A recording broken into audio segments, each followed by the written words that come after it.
Welcome back. Terry VO, Trillionaire Hustle, helping you build your financial muscle. Like, subscribe, comment down below, share this channel with your people, man. We're going to jump right into it. We ain't going to waste no time, man. What the heck is interest rates, man? I know all of y'all been watching the news, been trying to figure out, man, that interest rate stuff is the ultimate spin cycle. So I did, you know what I mean? I took the courtesy of doing my research and provide you what interest rate is from my point of view, right? Just so you get a better understanding. Because, bro, listening to Fox News and CNN and all of these CNBC channels talk about interest rate, I know what it is, but I'm like, this sounds like the spin cycle. Like, you never had a conversation with somebody and they explain it, and then you leave, you're like, what the hell he just said? Like, what the hell was he talking about? That's how I feel about when it comes to interest rate and certain things in the economy. But obviously, it's meant to be like that on purpose, in my opinion. I mean, you confuse the masses, so that way you could do what you want to do with it. And most people aren't gonna second guess it, right? They're not going to challenge it. They're just gonna take it. But I'm gonna do my research, like I always say. Before I talk about interest rate, I want to say definitely for a video like what I'm about to make today, guys, please do your own research, right? What I'm saying about interest rate should make you want to go do your own research about interest rate. Say maybe I'm explaining it a little bit better, and then when you see it and what you're researching, and then you're like, oh, okay, now I get it. That's the only reason why I make these videos, right? So please do your own research. I'm not a financial advisor. Please do not take anything that I say straight to the bank. Take what I say and go do some research around what I said, and it will help you make a better decision in the long run. I just want to help people make better decisions. But anyway, interest rates. What is interest rates? The only time you hear about interest rate, guys, honestly, is when we are going through inflation and the economy is doing bad. Now, when we are going through inflation and the economy is doing bad, it is a telltale sign, and I'm not trying to be political, that the people in the country, the population, do not trust the government. Because the reason why we go through a recession and we go through bad times is because people stop spending money. The economy, for it to flourish and keep going, it's a never-ending spend cycle.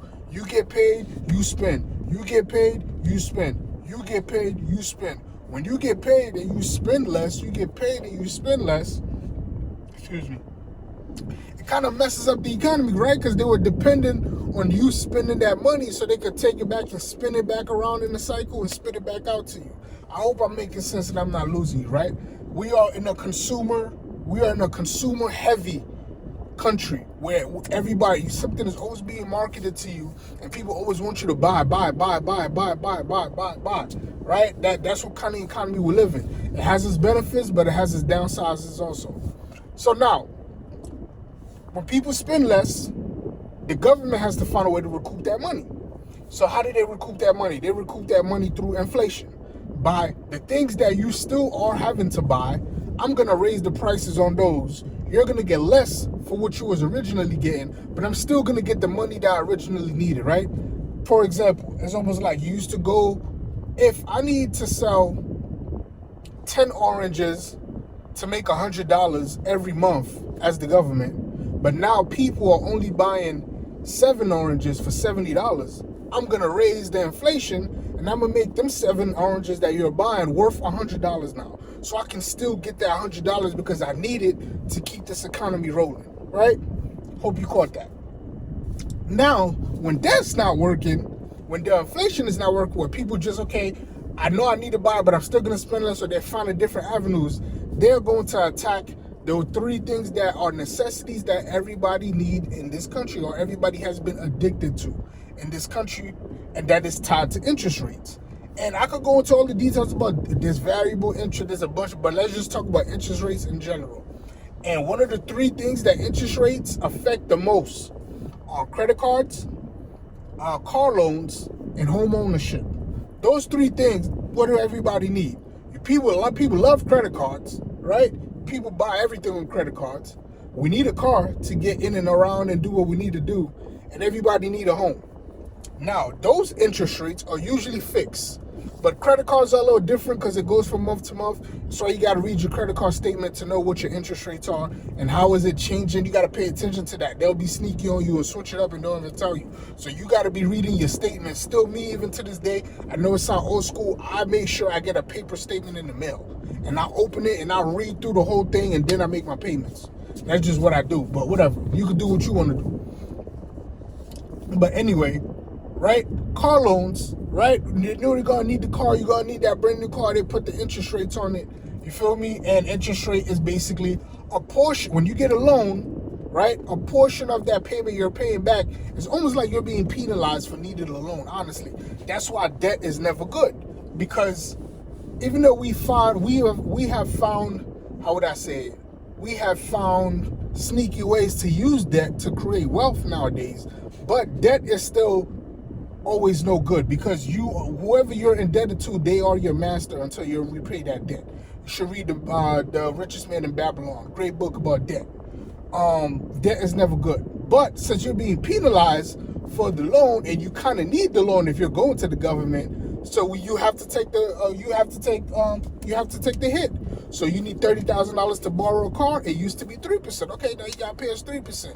That means 3% of $30,000 is gonna go to us for interest for you needing to buy that car. But now what has happened is it's 6%. You need that same $30,000. The government is like, cool, but now you got to give us 6% back because of interest rates. And you might be like, well, it's only 3%. It doesn't affect.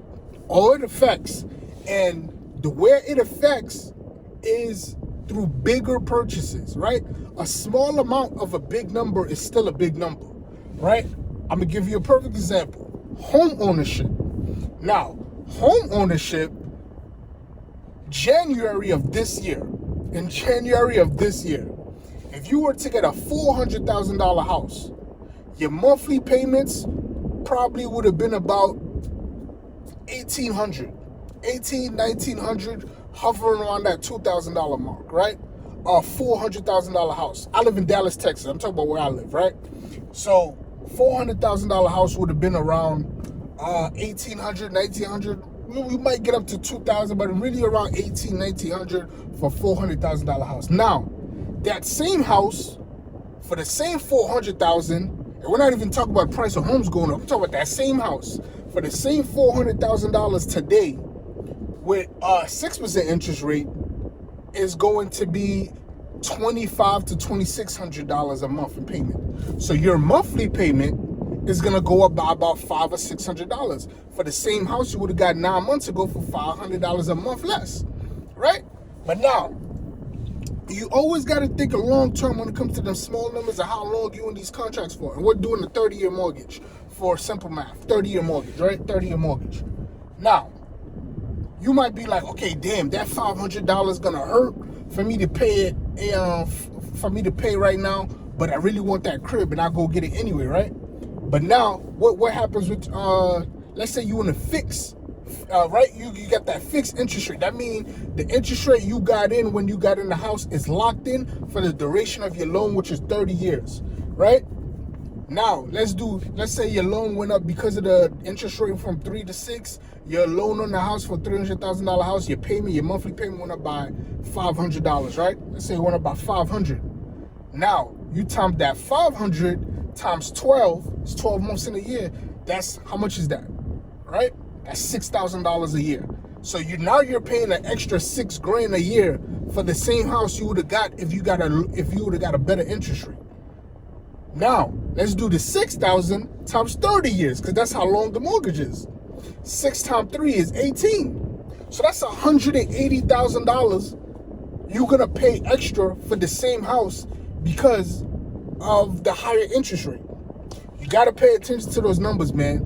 Like, people who are not educated, look at it, oh, it's just a small number, it doesn't really matter. But yes, it does, man, because that $200,000 extra